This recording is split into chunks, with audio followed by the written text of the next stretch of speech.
நல்ல அழகான கிராமம். அந்த கிராமத்தில் ஒரு அம்மா ஒரு அப்பா. அந்த அம்மாவுக்கு அப்பாவுக்கு ராஜு ராஜு அப்படின்னு ஒரு குட்டி அண்ணன் இருந்தாங்க. ராஜு அண்ணன் நல்ல அண்ணன், நல்லா கீழ்ப்படிவாங்க, அம்மா சொல்கிற வேலைலாம் செய்வாங்க. அம்மாவுக்கும் அப்பாவுக்கும் ராஜண்ணனை ரொம்ப பிடிக்கும், ரொம்ப ரொம்ப பிடிக்கும். அவங்க வீட்டுக்கிட்ட ஒரு சின்ன வயல்லாம் இருந்தது. அந்த வயலில் அம்மா வேலை பார்க்கும்போதெல்லாம் ராஜண்ணன் போய் உதவி செய்வாங்க, அம்மா கூட நின்று விளையாடுவாங்க. இப்படி ரொம்ப சந்தோஷமாக இருந்தாங்க. ஒரு நாள் ராஜண்ணனோட அம்மா களை பிடுங்குவாங்க பத்தியா? களை பிடுங்குறது கேட்டிருக்கியா? அதுக்கு டிராக்டரில் நிறைய பேரோட சேர்ந்து களை பிடுங்க போவாங்களா. போகும்போது அவங்க போயிட்டு அந்த களை பிடுங்கிட்டு திரும்பி வர்ற நேரம் எல்லாரும் ஒன்றா சேர்ந்து ஒரு டிராக்டரில் வருவாங்க. வரும்போது அந்த டிராக்டர் அப்படியே பிறண்டு அதில் ராஜண்ணனோட அம்மா டிராக்டருக்குள்ளே சிக்கி அப்படியே இறந்துருவாங்க. அம்மா எந்திரிங்கம்மா, அம்மா அம்மா என்ன பாருங்கம்மா, அம்மா நான் ராஜு வந்திருக்கேம்மா, என்ன பாருங்கம்மா, என்ன பாருங்கம்மான்னு ராஜண்ண ஏங்கி ஏங்கி அழுவாங்களா. ராஜண்ணா அம்மா ஒன்றுமே பேச மாட்டாங்க. அதோட ராஜண்ணனும் ராஜண்ண அப்பாவும் மறுபடியும் அந்த வீட்டில் போய் அவங்களா சமைச்சு அவங்களா சாப்பிட்டுட்டு கொஞ்சம் வருஷம் இருப்பாங்க. ஒரு வருஷம் 2 வருஷம் ஆன உடனே சொந்தக்காரங்கள்லாம் வந்து சொல்லுவாங்க, அடே ஏண்டா நீ இப்படி எவ்வளவு நாள்ற தனியாக இருக்க முடியும்? ராஜு சின்ன பையன், அவனை வச்சுட்டு நீ எப்படி பார்ப்ப? அதனால நீ இன்னொரு கல்யாணம் பண்ணிக்கோ, பண்ணுனா அவ வந்தா ராஜா பார்த்துக்குருவா அப்படின்னு எல்லாரும் ஓயாம சொல்ல சொல்ல சொல்ல ராஜண்ணனோட அப்பாவுக்கு சரி நம்ம இன்னொரு கல்யாணம் பண்ணிக்கோணும். ராஜண்ணனோட அப்பா இன்னொரு கல்யாணம் பண்ணா அவங்களுக்கு ஒரு சித்தி வந்துருவாங்க அந்த வீட்டுக்கு. ஆனால் அந்த சித்தி ரொம்ப கொடுமைக்காரங்க. ராஜண்ணனை ரொம்ப அடிப்பாங்க. சித்தி சித்தி எனக்கு ரொம்ப பசிக்குது சித்தி அப்படின்னு கேட்டா, உனக்கு என்னடா சோறு? உன் அம்மாவா இருக்கா உனக்கு சோறு போட்டு தர்றதுக்கு? போ அப்படின்னு சில நேரம் திட்டுவாங்க, சில நேரம் அடிப்பாங்க. ஒரு நாள் சித்தி எனக்கு ரொம்ப பசிக்குது, நீங்கள் சோறு தாங்கன்னு கேட்டு அழுதுகிட்டு இருப்பாங்களா. அந்த நேரம் ராஜண்ணனோட அப்பா வந்துடுவாங்க. வந்து ஏன்பா அழுகிற? அப்பா சித்தி எனக்கு சாப்பாடு தரமாட்டுக்காங்கப்பா அப்படின்னு சொன்ன உடனே, நீ ஏன் பிள்ளைக்கு சாப்பாடு கொடுக்க மாட்டேங்கிற? அவன் ஏன் பிள்ளை, அவனை எனக்கு ரொம்ப பிடிக்கும், அவனுக்கு நீ சாப்பாடு கொடுக்கல உன்னை இந்த வீட்டில் வைக்க மாட்டேன் அப்படின்னு அவங்க அப்பா சித்தியை ரொம்ப திட்ட உடனே, ஐயோ இல்லைங்க இந்த நான் சாப்பாடு கொடுத்துட்றேன் அப்படின்னு சாப்பாடு கொடுத்துட்டு அப்பா வேலைக்கு போன உடனே ராஜண்ணனோட சித்தி ராஜண்ணனை அடி அடின்னு அடிச்சு, ஏண்டா உனக்கு எவ்வளவு தைரியம் இருந்தா நீ என் வீட்டுக்காரர்கிட்டையே என்னை பற்றி சொல்லி அவர்கிட்ட நான் என்னை திட்டு வாங்க வைக்கிறியா? ஒரு நிமிஷம் இந்த வீட்டில் இருந்த உன் தலை தனியாக உன் துண்டை தனியாக கிடக்கும், ஓடி போயிரு இங்கேருந்து அப்படின்னு ராஜண்ணனை அடி அடின்னு அடித்து வீட்டை விட்டே விரட்டி விட்டுருவாங்க. ராஜண்ண அம்மா அம்மா அம்மா அம்மா அம்மா அப்படின்னு அந்த கிராமத்திலிருந்து அப்படியே அழுதுகிட்டே அப்படியே ஒரு பட்டணத்துக்கு வந்தா, அந்த பட்டணத்தை விட்டு அப்படி கொஞ்சம் நடு பகுதிக்கு போனா ஒரு குடிசை. அந்த குடிசையில் ஒரு தாத்தா செருப்பு தச்சுக்கிட்டு இருப்பாங்க. செருப்பு தச்சு ப்ளீஸ் செருப்பு தச்சிட்டு இருப்பாங்களா. அந்த அண்ணன் இந்த இருக்காங்க பத்தியா, அந்த தாத்தா செருப்பு தைச்சிட்டு இருந்தோன்னு அந்த குடிசை கிட்ட போய் ராஜன் அழுதுகிட்டே நிற்பாங்களா.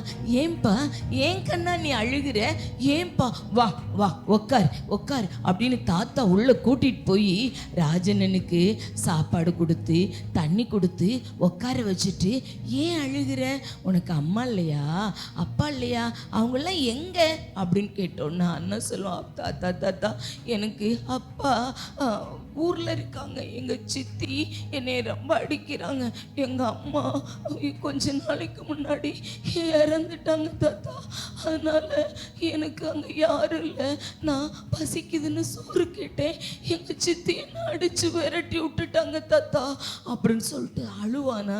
தாத்தா சொல்லுவாங்க, நீ கவலைப்படாத, நீ என் கூடயே இருந்துக்கோ, நான் உன்னையே என் பேரை மாதிரி பார்த்துக்கிருவேன், எனக்கும் யாரும் இல்லை, நீ என் கூட இருந்தா எனக்கு ரொம்ப சந்தோஷம் ராஜு, அதனால நீ என் கூடயே இரு அப்படின்னு சொல்லிட்டு தாத்தா ராஜனனை கூடயே வச்சிருப்பாங்க.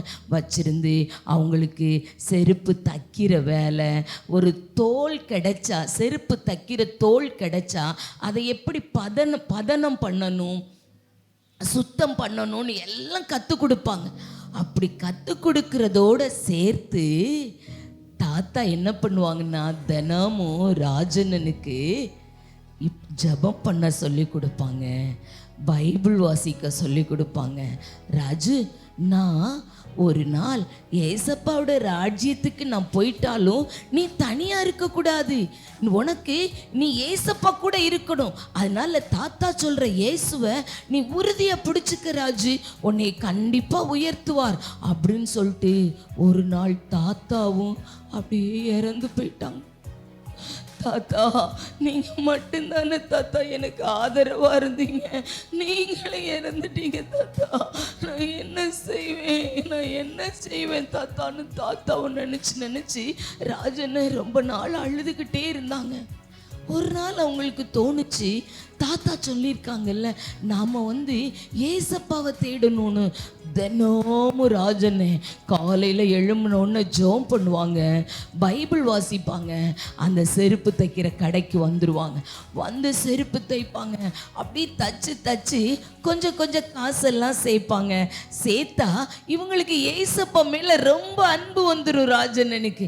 திடீர்னு ராஜனை நினைப்பாங்க, ஏசப்பா நான் உங்களுக்கு ஒரு செருப்பு செய்ய போகிறேன் ஏசப்பா, எனக்கு ரொம்ப ஆசையாக இருக்கு ஏசப்பா, நீங்கள் கண்டிப்பாக என்ன பார்க்க வருவீங்க, எனக்கு அம்மா இல்லை அப்பா இல்லை, தாத்தாவும் இறந்து போயிட்டாங்க, தாத்தா உங்களை தானே எனக்கு அப்பான்னு சொன்னாங்க, அதனால ஏசப்பா நீங்கள் என்னை பார்க்க வருவீங்க, அதனால நான் கண்டிப்பாக உங்களுக்கு ஒரு நல்ல செருப்பு செஞ்சு வைப்பேன் ஏசப்பா, ஏசப்பா நீங்கள் நான் செஞ்சு வைக்கிற செருப்பை போடுறதுக்கு வாங்க ஏசப்பா அப்படின்னு சொல்லி தினமும் ஜெபம் பண்ணிட்டு சேர்த்த காசெல்லாம் எடுத்து ஒரு விலை உயர்ந்த ரொம்ப விலை கூடின ஒரு நல்ல தோல் ஒன்று வாங்கி அதை அழகான செருப்பு செஞ்சு அவங்களோட குடிசையில் இப்படி அண்ணன் வச்சிருவாங்க. அண்ணன் வச்சுட்டு ரொம்ப நாள் ஜெபம் பண்ணுவாங்க. அப்போ கிடைக்கிற செருப்பை, இந்த பிஞ்சு போன செருப்பெல்லாம் வர்றத அண்ணன் அப்படியே தச்சு கொடுத்துட்டே இருப்பாங்களா. அண்ணன் செருப்பு தச்சு ஏசப்பாவுக்கு செருப்பு செஞ்சு வச்சு ஒரு வாரம் ஆயிரும், ஏசப்பா வரமாட்டாங்க. 2 வாரம் ஆயிரும், ஏசப்பா வரமாட்டாங்க. 3வது வாரம் ஏசப்பாட்ட சொல்லுங்க, என்ன ஏசப்பா எனக்கு யார் ஏசப்பா இருக்கா, நீங்கள் என்னை பார்க்க வாங்க ஏசப்பா, நான் உங்களுக்கு ஒரு செருப்பு செஞ்சு வச்சுருக்கேன் ஏசப்பா, ரொம்ப கஷ்டப்பட்டு செஞ்சேன், நான் காசு வாங்கி தின்னாமல் டீ குடிக்காம கொஞ்சமாக சேர்த்து உங்களுக்கு அழகான செருப்பு வாங்கி வச்சுருக்கேன் ஏசப்பா, ப்ளீஸ் ஏசப்பா நீங்கள் இன்னைக்கு வாங்க ஏசப்பா, நீங்கள் கண்டிப்பாக வரணும் ஏசப்பா அப்படின்னு சொல்லி ஜெபம் பண்ணிட்டு அண்ணன் கடைக்கு போயிட்டாங்க. கடைக்கு போனால் அங்கே ஏசப்பா வரல. ஒரு மத்தியான வெயில், பயங்கர வெயில் அடிச்சிட்டு இருக்கு. ஒரு தாத்தா கால்லாம் புண்ணோட அந்த வெயிலில் செருப்பு இல்லாமல் நடக்க முடியாமல் இப்படி தாத்தா வாராங்க. தூரத்தில் ராஜு அண்ணதை பார்த்துட்டாங்க. பார்த்துட்டு ஐயோ இந்த தாத்தா செருப்பு இல்லாமல் வர்றாங்க, ஐயோ பாவம் காலெல்லாம் புண்ணா இருக்கு அப்படின்னு வேகமாக போய் அந்த தாத்தாவை கூட்டிகிட்டு வந்து செருப்பு தைக்கிற கடையில் அந்த தாத்தா உட்கார வச்சுட்டு, தாத்தா உங்கள் காலில் செருப்பே இல்லை, கால் வேற இவ்வளவு புண்ணாக வச்சுருக்கிறீங்க அப்படின்னு சொல்லி தண்ணிலாம் வச்சு அந்த புண்ணெல்லாம் நல்லா கழுவி விட்டுட்டு அவங்கள்ட்ட இருந்த மருந்தெல்லாம் போட்டு அவங்களுக்கு சாப்பாடு கொடுத்து அவங்களுக்கு குடிக்க தண்ணி கொடுத்துட்டு பார்க்குறாங்க. அவங்கள்ட்ட செருப்பு இல்லைல்ல, ஓடி போய் சரி நம்மள்ட்ட ஏதாவது ஒரு செருப்பு இருந்தா, யாராவது தைக்க கொடுத்த செருப்பு இருந்தா அதை போய் நம்ம தாத்தாக்கு எடுத்து கொடுக்கலான்னு அண்ணன் ஓடி போய் பார்க்குறாங்க. அங்கே ஒரு செருப்பு இல்லை, ஏசப்பாவுக்கு தச்சு வச்சாங்கல்ல ஒரு செருப்பு, அந்த செருப்பு மட்டும்தான் அதில் இருக்கு. அண்ணன் யோசிக்கிறாங்க, ஐயோ நான் இது ஏசப்பாவுக்கு தச்சு வச்சேன், பரவாயில்ல ஏசப்பா இன்னும் வரலல்ல, நாம் போய் தாத்தாவுக்கு கொடுத்துருவோன்னு சொல்லிட்டு தாத்தாவுக்கு அழகாக அந்த செருப்பை போட்டு விட்டுட்டு தாத்தா செருப்பை போட்டுட்டு போயிடுவாங்க. போன உடனே அண்ணனுக்கு ஒரே கவலை, ஐயோ நான் ஏசப்பாவுக்கு தச்சு வச்ச செருப்பு இல்லாமல் போயிட்டேன்னு மறுபடியும் கஷ்டப்பட்டு கொஞ்சம் கொஞ்சமாக காசு சேர்ப்பாங்க. ஒரு 2 நாள் கழிச்சு அண்ணே நைட்டெல்லாம் தூங்குறதுக்கு முன்னாடி ஜபம் பண்ணிட்டு தான் தூங்குவாங்க. அண்ணன் முழங்கால் போட்டு ராஜு அண்ணன் ஜபம் பண்ணிட்டு ஏசப்பாட்ட சொல்கிறாங்க, ஏசப்பா நான் உங்களுக்காக செருப்பு தைச்சு வச்சேன், நீங்கள் வரலை, அதனால் நான் ஒரு தாத்தாட்ட கொடுத்துட்டேன், இப்போ நான் மறுபடியும் நான் செருப்பு தைக்கிறேன் ஏசப்பா, எதுக்கு தெரியுமா, உங்களுக்கு ஒரு புது செருப்பு வாங்கி வைக்க போகிறேன், நீங்கள் வருவீங்கன்னு எனக்கு தெரியும் ஏசப்பா, நீங்க கண்டிப்பா வருவீங்க அப்படின்னு சொல்லிட்டு ஜெபம் பண்ணிட்டு அப்படியே அண்ணன் படுத்திருக்காங்க. நைட்டு ஒரு கனவு, ஏசப்பா ஒரு கனவு கொடுக்குறாங்க. அந்த கனவுல ஏசப்பா வராங்க.